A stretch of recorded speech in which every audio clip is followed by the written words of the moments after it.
Let's run through the slides. But it's a campus? It's a campus.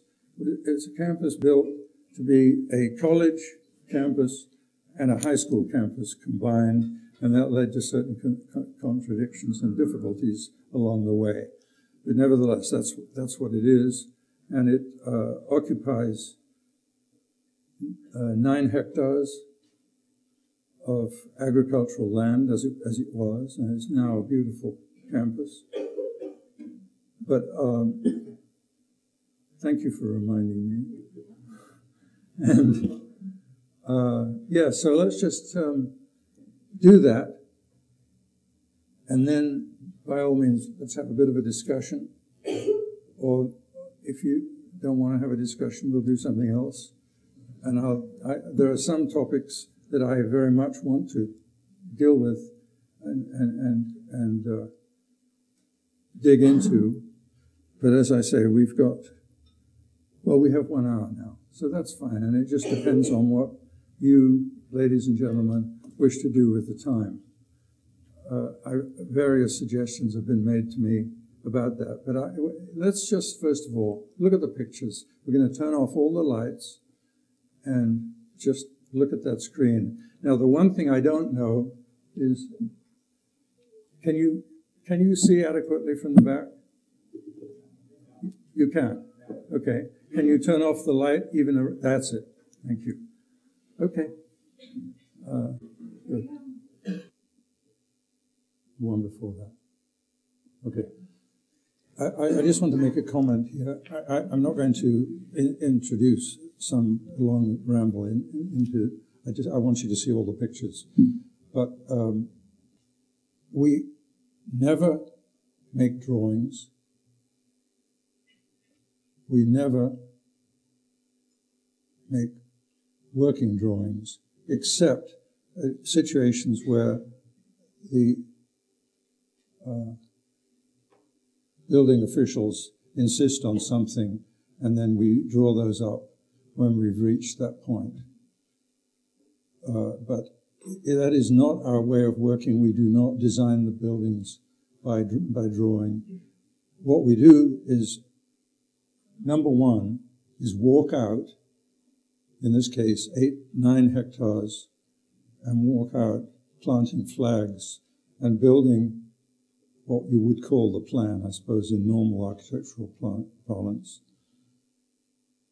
And then, of course, it is such an utterly different situation because you react to 4 flags, let's say, forming an approximate rectangle, and then you do that again and again and again. There's about 35 buildings in this project.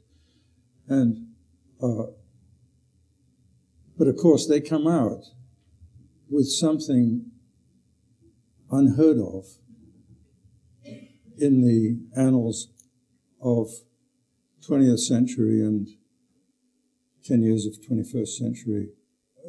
It is assumed that you have to do that other thing. But what I'm going to try and convey to you is not just this is a nice idea. You have to do this if you actually want to get a beautiful place, large or small. Please, Maggie, can we go on? Sorry to interrupt. I'd forgotten that these are in this series. Do we want to look at these? I suppose we could. We could do. So these are all models that are just coming out, are photographs of models, which is, when it comes to the 3 dimensions of the building, instead of trying to draw it out, which is almost always fatuous, you just build it and look at it and alter it until you like it. Chris? Yes? You mentioned West Dean, and I was delighted you did in a way. And I think to put these wonderful pictures in context, but from a different culture, it might be worth... I'd actually been to West Dean. I hadn't realized that Chris had designed it or built it. It was actually rather enjoyable. I'd just been as somebody visiting. I went back and spent a day when I was with Chris, and we went there. And I think it was very important, actually, because, of course, one of the things you say, and I love it, actually, is the splendor of ordinariness. And we met a young couple who were there afterwards, and they said, "Oh, are you something to do with this building?" To Chris and myself walking together. And Chris was very hesitant of saying anything to them, just background, but they then went on to how much they enjoyed it. It was particularly the paving stones and the little tiny things. And I think that was a very thing, because actually and those images actually really reflected, Chris, they're as much about the people, the bits. They're not the sort of normal things that an architect would show of their building. And again, I'd use a quote you say, actually, the purpose of a building is to bring life to the land. This puts a building in a humble position. And it's the people and the land which then is as much as important thing. And I think that's a beautiful phrase, actually, what you're saying. And I think if that's going to lead on, I think it's very, very interesting, because this is about urbanism. It's the real thing of that organic and continuity we're after. Yes, well, I'm very glad to hear you say that. There's a vast transformation needed to approach the substance of those pictures. I mean, I've been struggling for decades learning how to do this kind of thing, but I do believe that there is no other way, that if you actually want results of this depth, then you've got to pay attention to it and nurture it and love it. There is no way of making a beautiful thing of any size. It could be a Fabergé egg, or it can be a very large building. But the same thing is always there, that every part fits to a purpose, which is ultimately to intensify the harmony of the building. I am a benign fanatic, if you understand my meaning. We are about to publish another book in our Oxford University Press series. This is a book about 500 pages long. It describes the whole effort of construction of this project. It offers sufficient information so that anybody can undertake it if they have the will. That book won't be in the stores until, I don't know what, I think we've been dragging our feet a little bit because there's a certain lecture that's been holding me up. But yeah, we're supposed to have the book in hand in about the end of March, I believe. I'll believe that when I actually hold it. But anyway, the book contains other things. I mean, the book is entirely about this topic. It's called The Battle for the Life and Beauty of the Earth. And I do believe that's a fairly accurate assessment of what it is. There is a battle. We've got to get down to the crunch, Chris, which is wonderful, which is actually that the two things coming together. I have had the ability to read the first page of every chapter. It's like reading a kind of detective novel, which is quite interesting. And I think a really interesting bit, Chris, which I know you'll say, is actually this when the two collide. Right. Yeah, it is a massive problem for those people who see some good in this and don't quite know how to get from here to there. And if I say the older you are, the more problematic this is, that is true, of course. Maybe this is a completely frivolous remark I'm making now, but I sometimes wonder whether I should start a nursing home for injured architects. there are lots of forms of therapy which are not painful. I'll just venture onto a somewhat of a theoretical topic. Did we see the picture of the B-17s? No. If you can get it.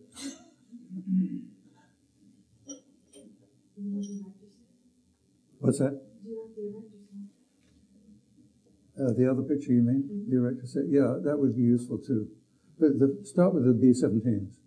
Yeah. Okay, that's a child's erector set that was made in 1915, I think.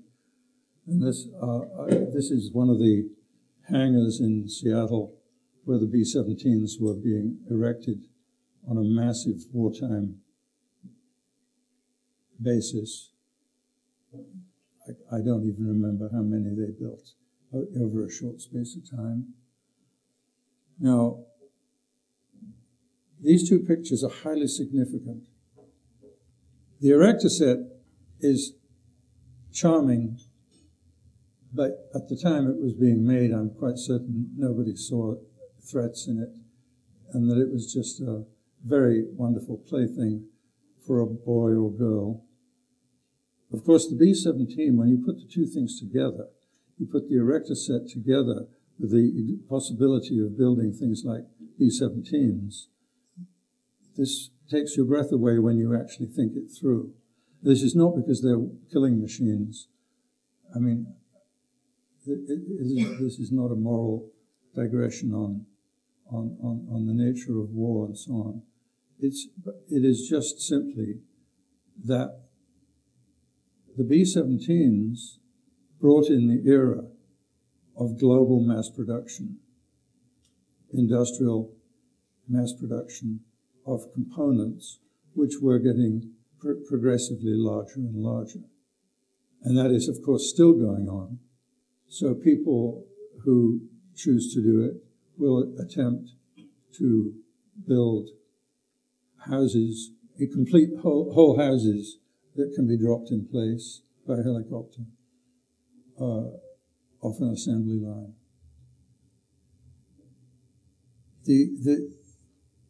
The thing that I want to talk about, and I'm fluttering a little bit, partly because I'm thirsty and partly because I'm a bit wacky. There is a colossal intellectual bind in regards to the issue of mass production. If you want to produce a bolt, and you want to produce thousands and thousands of them, it probably is not harmful. I suppose the good outweighs the bad. As the components, or the things that can be built and mass-produced, get bigger and bigger, the huge, colossal problem is the question of adaptation. If you wanted, for example, to build a building and repeat that building 100 times, 500 times, what you do is you screw the land, because, of course, those buildings were not built to grow out of the land. What they do, if the mass-produced house goes like that, it means that those houses have no internal connection with human feeling. It's impossible because it wasn't built that way. Somebody who believes they can somehow get around that conundrum is absolutely fooling themselves. Now, I know my friend Andrew here had a really serious go at that at one point in his life, and I've only seen him now for the first time in, 20 years? 40. Right. So the point is, have you got the mouse foot embryo? Thank you. You'll see it in a minute anyway. It's a series of X-ray photos of a mouse embryo, I think if I remember rightly, going from the age of 11 days to 13 and a half days. And there are five pictures. And, huh? I can't show it, it's a Photoshop. Oh, well, I can show it if you don't mind Photoshop elements coming up. I can show it. that's fine, as long as it shows the pictures. Here you go. That's fine. Okay, now let's just look at that. So this is just the forelimb of a mouse. In other words, one arm and one hand. Now let me just describe to you what happens in order for that business to take place. You have fields of chemical gradients which do things of different natures according to where they are within the configuration that you see there developing in time. And the fields are made of a sort of, if I express it, first of all, I'm no biochemist, or rather molecular biologist, I'm not. But so I can only do a hand-waving explanation of this. But the point is that the dark stuff there is what we'll just call dark jelly, and the middle gray stuff is middle gray jelly, and the pale stuff is pale jelly. Now, in this early period of the mouse's formation, you don't really need to know the details of what the DNA does and so on and so forth. The point that I want to bring to your attention is that there is no way on earth that you could build a mouse foot out of physical components. You just could not do it. It's not possible. It's not even possible to think it because there's no way you can think your way through that conundrum. So this tiny little creature is doing some fabulous work silently. The gradients that are in the jelly, they gradually become more and more solid, so that where the stuff is most black, it has the greatest propensity to become bone. And I'm simplifying this, of course, because there are more elements than I'm going to mention. But the thing is that you could not walk into a 5-and-dime store and say, please give me a couple of forelimb pieces and some bones for small mice. Because, of course, the configuration grows as a whole. Right? Now, I told you at the beginning I was going to be speaking about wholeness, and I'm glad that I have left myself enough time to do a rather average job of explaining this. But the point is that you cannot build a mouse without building the whole. You can't build a piece of a mouse. I think that there are experiments going on now which make it possible to build certain organs of creatures, including human beings, and I'm sure that is probably a very good thing, but it isn't a particularly desirable thing unless the animal or person is in dire straits and has lost one of those organs.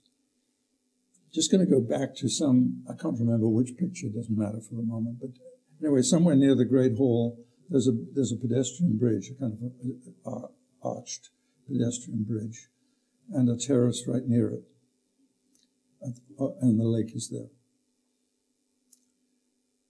The configuration of the buildings, the building members,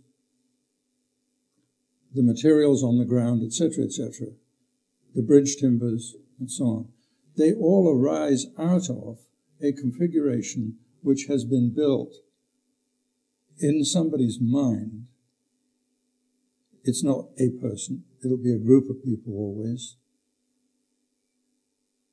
And what you do is you in effect dream the configuration.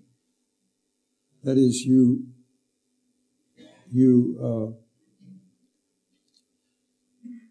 of course you take into account, well, what's going on here, what's needed, and so on and so on. That's all ordinary stuff. But you charm the form out of the configuration that is laying there and is developing week by week or month by month. Although that is not quite the same as the old-fashioned word protoplasm used to describe biological tissue 50 years ago, there isn't anything like that. But there is something very much like it, which is going on in your own brain, where you are beginning to grasp what configuration is needed for that particular thing in that particular place, and you can sort of pull it out of the ground almost if you understand what you're doing. And you then have the opportunity to make a living structure, regardless of what particular kind of building it is or what particular kind of path it is, or etc. This is an enormously different approach to building. I think you can see from the way I've described it that it would be virtually impossible to try to make working drawings and do all that stuff, boring and horrible and deadly as it sometimes is anyway. But the point is that it wouldn't really work. It's a far cry. You'd need more skill to do that than to do what I described. My vision of environmental construction, and I don't call it environmental design, because design is not the issue. Design is something that's going to get you into a mess. If you're building something, it's not going to get you into a mess unless you really are foolish. So it wouldn't take very long to grow a generation of, I'll call them artists, engineers, builders, which embrace a series of activities and skills. Then it's quite possible and quite feasible to imagine a place where training takes place to show people how to grow themselves into that kind of skill and activity. You would find, if you decided to try and do that, you would find that the curriculum of such an activity would be utterly different from the curriculum in an architecture school. Utterly different. First of all, you wouldn't have autocratic, big-time architect teachers who would wander about faffing and somehow, you see what I mean by that. Lovely. Wish there was, would be nice if great autocratic architects actually walk around the schools of architecture. Chris, It's your turn, John. Chris, Where are you? Yes. You show those pictures of actually staking out the land. Oh, yeah. An important step, I guess. A very in crucial the process step, you're yes. talking about. Yeah. And what you have not, though, quite got to in that story, it seems to me, is, what you were doing in that process was everybody was actually understanding where they were going to come from. And in the process of doing that, you were beginning to see the dimension it and understand what they were doing. It wasn't actually the very beginning, presumably. You were actually had done models, you'd been thinking about it before then, or was that literally the first thing you did?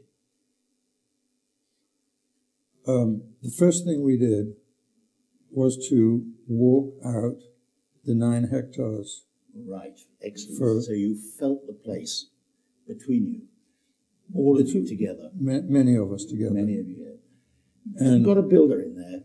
What's that? You hadn't got you've got a builder with you, but you hadn't got a construction firm with you. Yes, we actually did. Oh, did you? So you had Shimizu, or whatever it was. You had your Japanese big construction firm there with you, didn't you? No, well, we were very careful about that. One of the first things I did when I started to get serious about this project was that I made some inquiries, and I interviewed 5 construction managers. A couple of them were from big companies. I'm trying to remember what companies they were, Fujita maybe, and Sumitomo, I think. And there were others who were very, very skilled people in construction. Anyway, there were these 5 men. I talked to each of them for 2 hours, and I asked them all kinds of questions, and I listened to their suggestions. They knew what the scope of the project was. They gave me, of course, different pictures of themselves. They were all very capable people, very nice people. But there was only one of the 5 that I felt had real promise. He was humble. He was humble about materials. He was humble about his men, and so forth. And those are the things that made me recommend to Mr. Hosoi, our client, that that person would be the best person to actually handle the situation under our directive as CES. So that was the structure that we created. And then in the end, it turned out to be yet another person, because there was a delay of a year or 2 years. And you have to go to considerable lengths to pick a person who knows how to make the right moves and who knows what will come out well and what will not come in well. Then what was the process when you now got a big construction company alongside you? Yeah. No, I'm not talking about the big construction company that's alongside me. I'm talking about the construction company that we formed with Japanese personnel and some of our Californian personnel. We were not relying on Fujita. I mean, unfortunately, we've got something into a story that I can't tell just because we haven't got enough time here. It's 10 to 8. But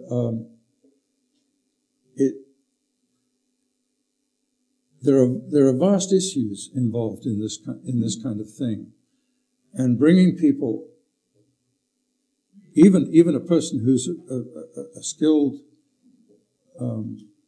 field manager, will not necessarily know how to do it. We were in charge of this operation, and we were mobilizing a very excellent crew of Japanese intermediate managers, and of course, above all, craftsmen who were carpenters.